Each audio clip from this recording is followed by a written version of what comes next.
The Carpenter Critique. My name is Luke Carpenter. I will be your host. And I think I'm going to give a little overview of what the Carpenter Critique is, just because we have some new listeners, we have some new people tuning in. So if you're new here, welcome. I'm so glad to have you at this channel. So glad to have you on this podcast. It has been quite the journey, but we are, I think, 16 episodes in. What? It's about 4 months, which is crazy. I've been doing weekly episodes every Monday. All right, let me give you an overview of what the Carpenter Critique is. My name is Luke Carpenter. I'm the host, and I graduated my master's in organizational psychology. So I spent a few years studying what people do at work and the psychology of the brain. I got my bachelor's in psychology, and I have a real big passion for people. And so, yeah, basically each Carpenter Critique episode, I will match a research psychology article to a TV show or a movie. And I'll try to see how one informs the other. Basically, what's new or what's happening in the psychology field and what's happening in the TV and movie world. I think we can learn a lot from art. I think we can learn a lot about people from art.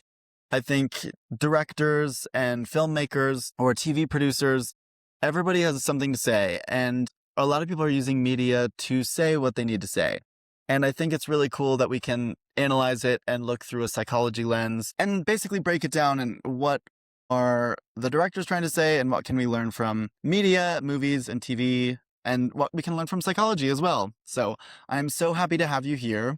This week is a very special episode. We are going over the show Euphoria, the Sam Levinson HBO Max hit starring Zendaya, Sydney Sweeney, and Jacob Elordi. Now, if you haven't heard of Euphoria, you might be living under a rock. I hate to say it. Basically, well, it started out as a teenage show talking about what's happening in American high schools. There is a lot of different plot lines about different characters, what they're doing in high school. The TV show centers around Rue, played by Zendaya, Rue Bennett, and Zendaya is a drug addict. She's a recovering drug addict. Though in the first 2 seasons, we follow her journey as she tries to sober up. She eventually falls back into the drug addiction, and she goes back and forth throughout the first 2 seasons. In the 3rd season, I'll be honest, it's kind of a whole different show. We just had the series finale a couple weeks ago, so I definitely have so much to say about this show. If you're a fan of the first 2 seasons, I highly recommend either not watching the 3rd season or entering the 3rd season with a brand new state of mind. It is a different show, I would say. The first 2 seasons is kind of a time capsule. Very 2017, 2019 era of American high schoolers facing drug addiction, facing emotional and physical abuse, basically teenagers with rough households going to school. And yeah, though Rue is a central character, all of the characters make a big impact emotionally, at least for me. I think Sam Levinson started out with such a clear direction and what he had for the show. Part of what makes the show really great is the visuals. So I'll talk about, in season 1 specifically, the makeup that they used, all the different costuming. It's such a time capsule. I think there was such beauty in the storytelling of Euphoria season 1. I know that's what hooked me as a fan. Each episode kind of dove into a different character's psyche and what they believed about the world and how they could inform. It was just basically Sam Levinson writing these different characters and what they taught us about the high schools in America today. I really, really enjoyed the first 2 seasons. Sure, there's lots of drama, and there's a big critique of the show that nothing really happens until the 3rd season when maybe too much happens. But I think there was also, it wasn't mainly about creating this big star-studded drama like the 3rd season is. In the first 2 seasons, I think it was a lot more about telling a story of a recovering drug addict and how she's going to live her life and how the people around her are affected by her. It was really moving. It's nominated for a bunch of Emmys, which I totally understand. Yeah, though there's a lot to cover, I will say I want to talk about season 3 because Sam Levinson is the director and the writer of the show. I think he always tries to talk about what it's like to be in America, living in America.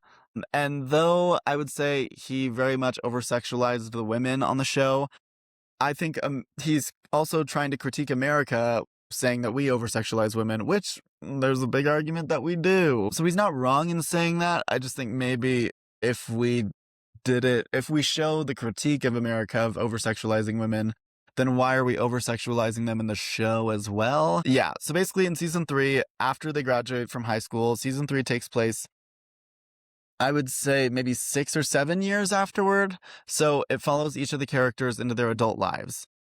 We lose Kat, which honestly, Barbie Ferreira, you ate by leaving the show because it was such a hot mess in season 3.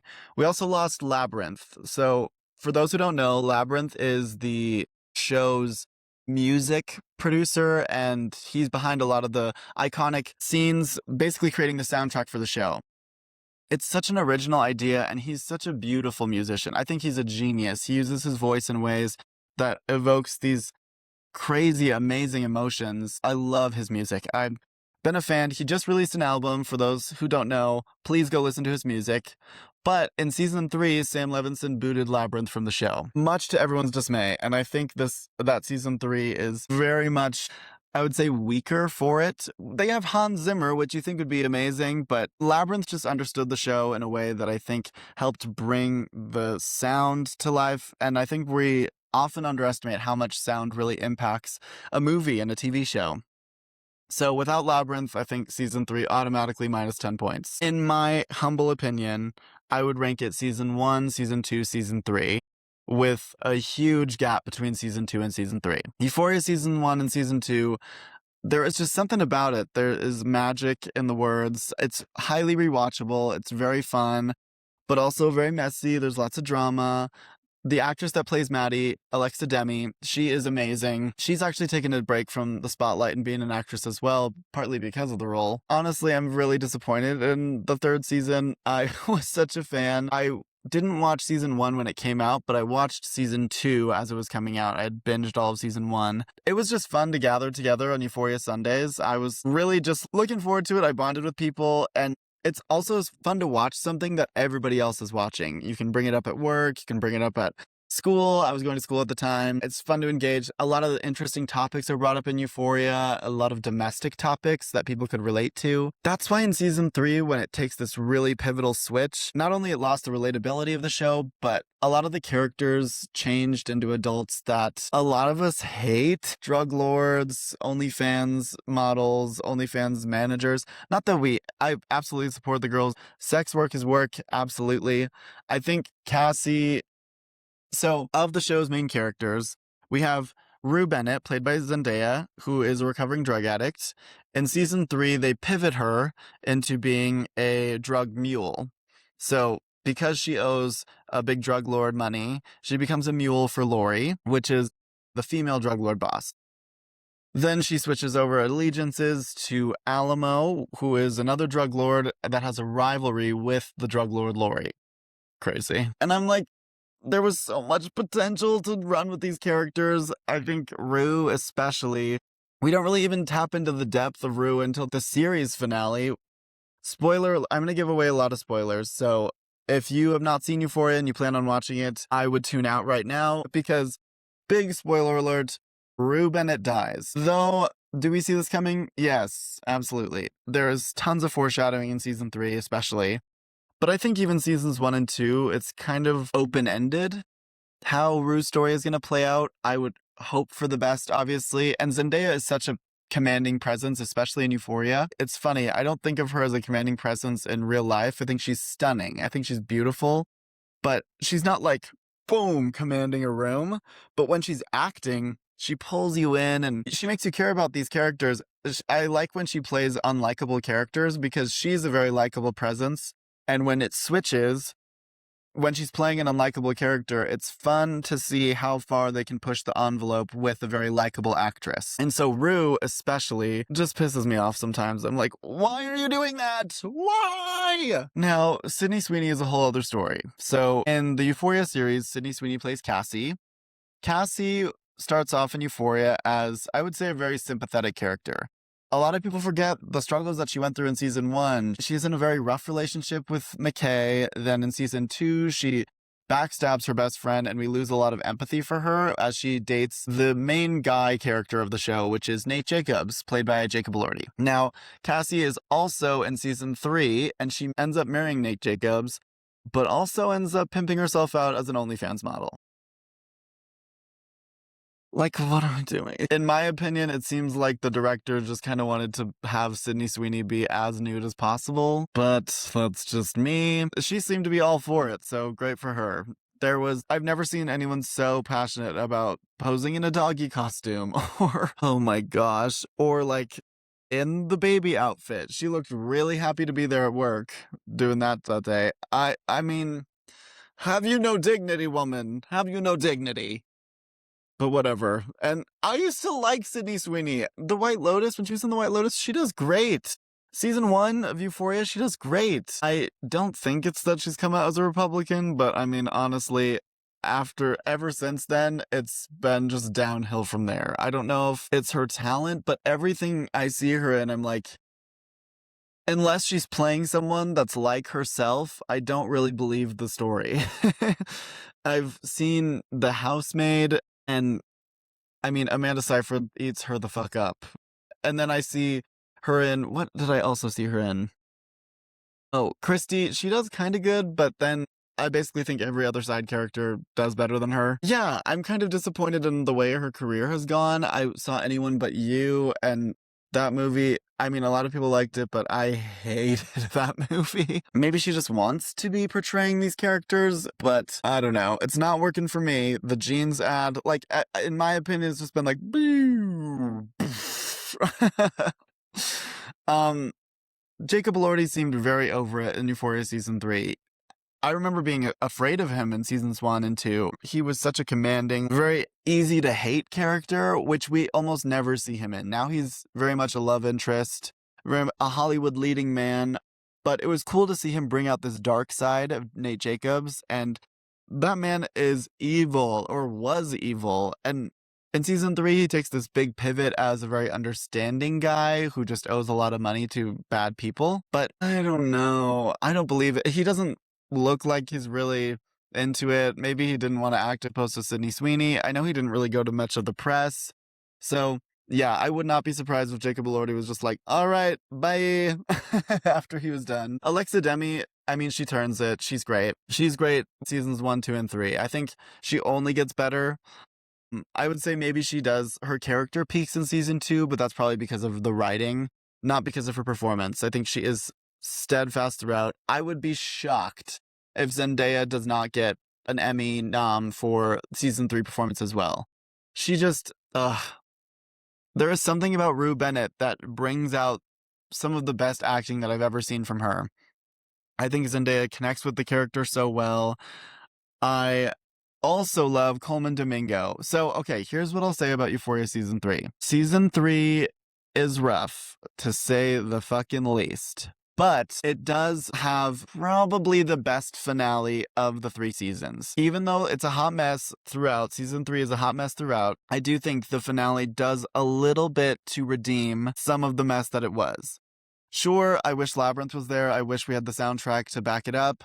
But I think Ali coming back to redeem Rue after her death of overdose and fentanyl, Ali coming back and really fighting against Alamo, was this sense of justice that the whole season has been waiting for. After basically watching a bunch of bad people do a bunch of bad things, we finally see the good in humanity rise up to defeat the evil. And we get these side characters get their little moments of greatness.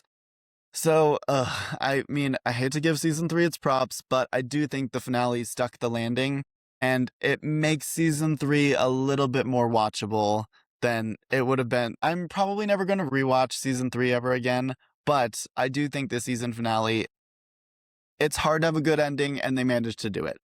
So I'm going to give it its props. However, I want to dive into the psychology article of the week because we're going to go into drug addiction for teens. So let's do it. So the study that I chose for this week is called Sex, Drugs, and Early Emerging Risk, Examining the Association Between Sexual Debut and Substance Use Across Adolescence. Now, this study is done by D. Angus Clark and his associates, and it's published in the PLOS ONE in 2020. So the main research question is, does having sex for the first time, or what they're calling the sexual debut, actually lead adolescents to increase their substance use, or are both behaviors simply caused by an underlying risk factor or normal adolescent development? So they have 3 different hypotheses. One is that sexual debut is directly correlated with more substance use. 2 is that both having sex and doing drugs will just gradually increase as you get older. And then the third one is if you're at common risk, then you are going to be more exposed to having sex or doing drugs. So one is the direct effect hypothesis, like having sex equals doing more drugs. Two is the normal development hypothesis, which means that over time, as you start to have more sex in your life, you just start to experiment with more substances as you go on. And then the third one is if you have any problem home life, if you show more aggression as a kid, or if you start to have early sexual activity, then it's just going to lead to, if you have previous devious behavior, that's going to lead to doing drugs and having more sex, basically, as an adolescent. So the study used data from the California Families Project. What's cool about this design is that this is an 8-year-long research study. A lot of times psychology studies are done within surveys or interviews, and it's at one period of time, but this study is a longitudinal design, is what it's called. It's the first one I've ever used for the podcast, so I'm really excited. But the study spanned 8 years, and every year they would meet with the same kids to talk about the same topics and see if anything had changed. So of all of the participants, there was about 700 participants from a Mexican origin. 50% were female, 50% male, recruited from school districts in Sacramento and Woodland, California. So the youth were followed from 5th grade to 12th grade, an average age of about 10 to 11 to the time they were about 17, 18. Also, one thing to note is that the participants could use either English or Spanish to complete the assessments, as well as up to 90% were retained. So it's so hard to meet with all these students over and over again within the year, but these psychologists managed to do it every single year. And up to 90% of the kids stayed, which means they had really, really great data to work with. So it's really exciting when that happens in psychology. Okay, so basically the kids were put into 5 different groups. One with no sexual debut, so if they never lost their virginity in the time of, I don't want to say lost their virginity, I'm just going to say the sexual debut. So the first group is no sexual debut before 18. The second group is the sexual debut happened in 9th grade, and then it's 10th grade, 11th grade, and 12th grade. You know this gist. So what happened was 52.5% had no sexual debut during the study. Over half of them didn't even have sex before they were 18. Now, 11.1% debuted in 9th grade, 12.6% in 10th grade, 14% in 11th grade, and 9.8% in 12th grade. Where the researchers really brought in the heavy data was when we were talking about the substance involvement. So this had any impact of if the participants ever tried alcohol, tobacco, cannabis, hard drugs, and intoxication experience. You see where I kind of matched this with Euphoria, because basically I think Euphoria is unfortunately, I feel like it started as something deeper, but by the end of the show, it's basically just all these characters' relationships to sex and drugs. But what the researchers were asking these kids was, how often did you use substances, if you had any intentions of using any drugs, and then how easy access did you have to these drugs? They also wanted to take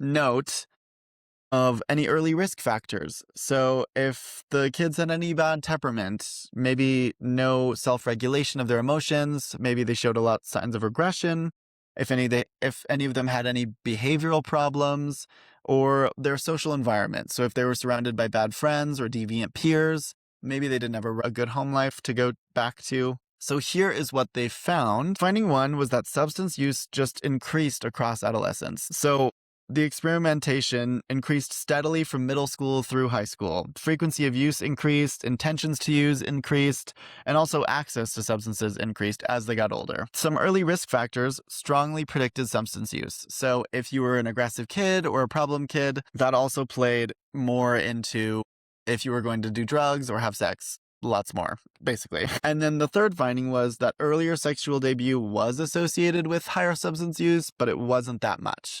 The main cause was if you had a problem home life or if you had a lot of devious friends, so to say. Also, just aging naturally was the most common risk. So basically they're saying not to age and you'll be fine. Or just to be a good kid. But also, I think it's hard because it does happen. Clearly, it happens all over the place. So I don't know if the right approach would be to shame kids, because clearly that doesn't work. I think it's more of an approach of so they can have sex and do drugs in a very healthy way, not encouraging anybody to do drugs or have sex, but just like if they maybe get the knowledge about what these things can do to your body, especially when you're young, then maybe they'll be less willing to risk it. If we talk about it more, or if we're more open about how much of a problem it is in America, then maybe we can start talking about what drugs actually do. And if they're more informed, maybe we can turn them off from trying them. I don't know. Also, I will say Gen Z is by far the least sexual generation in a long time. So we, even as teenagers and young adults, we are easily the ones that are refraining from having sex or choosing to have fun in different ways or spend our time in different ways rather than having sex. It's really interesting. And I definitely would love to, once I find a show that is talking more about that, I would love to find a study about that as well. So obviously, the big strength of the study was that it's a longitudinal design. Following youth from ages 10 to 18 is crazy, and it's really hard to have that happen. And they did it very successfully, retaining over 90% of the students. They measured a lot of the risks before any behaviors emerged. They focused on a specific population, so Mexican origin youth. And then they also had multiple different substance outcomes. So the researchers examined experimentation, frequency, and intentions with drugs, also access, rather than just one single measure. So that was really cool. The limitations was, of course, it's a self-report thing, so a lot of these kids could have lied, but they did promise to tell the truth, so I don't know. I mean, I think we can believe, especially if it's over 600 students that did it, they have a really good ability to generalize about the population. However, although it's valuable, they did exclusively find Mexican origin youth, so I think if it was maybe a stronger study would be to get more than just one race, but that's just me. And then also, they didn't have too big of an effect size, and also their strongest predictor was age. Like aging, it was the biggest factor into people trying more sex and drugs. So I don't know, give and take. If I had any recommendations for future research, I would say maybe broaden the cultural spectrum, of course, and I think it would be fascinating to follow these kids into college. If you're starting from age 10, maybe go into age 21 as opposed to stopping at 18. I think that would be cool. And also seeing how it changes in friend groups, because even if you're in middle school and high school, you can stay with the same friend group. A lot more times when kids go to college or after high school, their friend group changes, clearly as we see in Euphoria. And so it's interesting when new people come into your life, what kind of effect they can have on you. So yeah, I would really love to look into that as well. Now, let's talk about Euphoria. So through the lens of this research psychology, I think Euphoria does answer this big question that was in research psychology for a while, and talking about what is the relationship between adolescent sexuality and drugs. Because the study came out in 2020, the first 2 seasons of Euphoria had already come out, but I think it's interesting to note that the key takeaway from the study is that sex and drug use are connected, but neither really exists in a vacuum. And this is the idea that sits at the core of Euphoria.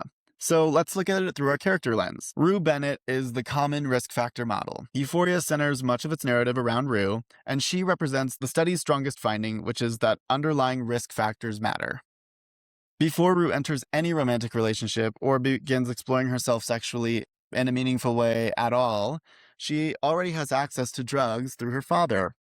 She's already struggling with impulsivity, emotional dysregulation, trauma, mental health challenges. The study would predict that someone with Rue's profile would be at an elevated risk for drug use, regardless of any sexual experience. In other words, sex is not causing Rue's addiction. The researchers would likely argue that the same underlying vulnerabilities driving her drug use also shape many of her relationship decisions. This is really important because Euphoria often avoids this simplistic moral narrative. Rue's problems aren't really being portrayed as beginning with one bad decision. They emerge from a complex network of all these different psychological and social influences, which really closely mirror what the study draws as conclusions, which is saying that as she gets older, the risk gets greater and her mental health gets worse. Now, Jules is a very interesting character because her character more focuses around the sexual debut of herself. So like her sexual debut is her developing her identity. Jules provides this different, perspective for Euphoria, where her sexual experiences are deeply tied to her self-discovery, validation, identity forming, and the sense of belonging that she feels to the community. The study suggests that her sexual debut can alter her social world because she's still a young person. After becoming sexually active, young people gain access to new peer groups, new romantic contexts, greater autonomy for themselves, and different social expectations. Jules exemplifies this process. Her experiences are less about risk-taking for its own sake and more about searching for identity and connection. Yet these experiences repeatedly place her in environments where not only there's emotional distress, but there's behavioral risks wherever she goes. Take the very first episode when she hooks up with Nate's dad. Puts her in a crazy situation. But also, the study's findings also help explain why sexual debut is not your biggest biological milestone. It's often changing the adolescent's entire ecosystem. So because Jules is having sex, it opens her mind, but to this world of danger, but there's also a lot of excitement. And it's crazy, but she also is seeking a lot of validation from it and finding her identity in it. Very wild. Also very unrelated to the drugs. Now, Cassie Howard is someone who is seeking validation through relationships specifically. And we see this only exemplify through each of the 3 seasons. Cassie Howard may be the character who is most clearly illustrating the emotional mechanisms missing from this study. The researchers measure whether sexual debut occurred, but could not fully examine the emotional meaning attached to it. So Cassie's storyline demonstrates why that matters. Her romantic and sexual choices are driven for a desire to be accepted, fear of abandonment, self-esteem struggles, and a need for external validation. The study found that sexual debut predicts later substance use even after controlling for many risk factors. Cassie helps us imagine one possible explanation, which is when adolescents tie self-worth to relationships, sexual experiences can create powerful emotional consequences that influence later behavior, decision-making, and also coping strategies. The researchers identify this association, and Cassie's story really dramatizes how that association may feel from the inside. Now, I was going to look at Nate, but I don't think he really, because he doesn't really dabble with the drugs, so I kind of just let him be. I think Maddie Perez is another fascinating character. Maddie Perez really highlights another theme from the study, which is the peer environment. Researchers found that association with deviant or risk-oriented peers significantly predicted substance use. Throughout Euphoria, peer culture shapes nearly every major decision. Characters are constantly responding to social status, reputation, romantic competition, and group expectations. Maddie's experiences reveal how adolescent behavior is often socially constructed. The study suggests that risk behaviors spread through social networks, and Euphoria visualizes exactly how those networks operate, often centering around Maddie. So, the show is very different from the study, but I would say where they align. The most psychologically accurate aspect of Euphoria is that it rarely portrays sex and drugs as independent storylines. They're oftentimes coinciding. So instead, the show consistently links them to identity formation, emotional regulation, trauma, peer acceptance, and family dynamics. This aligns remarkably well with the study's conclusions, that it's not one or the other, they're often very intertwined. Likewise, Euphoria avoids presenting a single cause for its character struggles, which makes Adolescence just so freaking complicated in the fucking first place. Now, where the show differs from reality is the study found that sexual debuts' direct impact on substance use was statistically significant, but relatively modest. Euphoria, however, operates in the world of television drama, so it's kind of saying that if you're going to do one, you're probably going to do both, and you're going to do both of them all the time, which isn't necessarily the case for real life, and that's what we see in the study.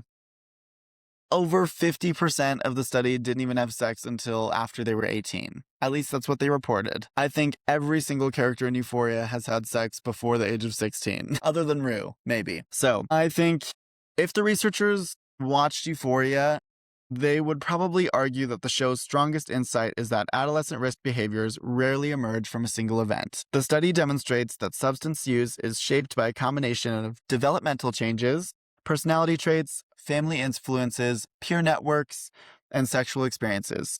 Euphoria tells the same story through characters like Rue, Jules, Cassie, Nate, and Maddie. The research reminds us that sexual debut does not automatically lead to substance use, nor does substance use inevitably follow from sexual exploration. Rather, both behaviors often grow out of the same developmental landscape. That is precisely what makes Euphoria compelling. Beyond the neon lights, the beautiful makeup, the parties, and the chaos, it is fundamentally a story about adolescents navigating identity, belonging, intimacy, and risk, all at the same time. That is all I have for you today. Thank you so much for watching. Thank you so much for listening. I hope you watch Euphoria, and then we can talk about it. Please engage with the content. If you want to follow me on social media, I am at the Carpenter Critique on all social media platforms, except Twitter. I am Carpenter Critic. And then you can subscribe on YouTube or follow on Spotify, Apple Podcasts, and Amazon Music. And tune into next week. Next Monday, we'll have a very special episode. Thank you so much and have a good one. Bye.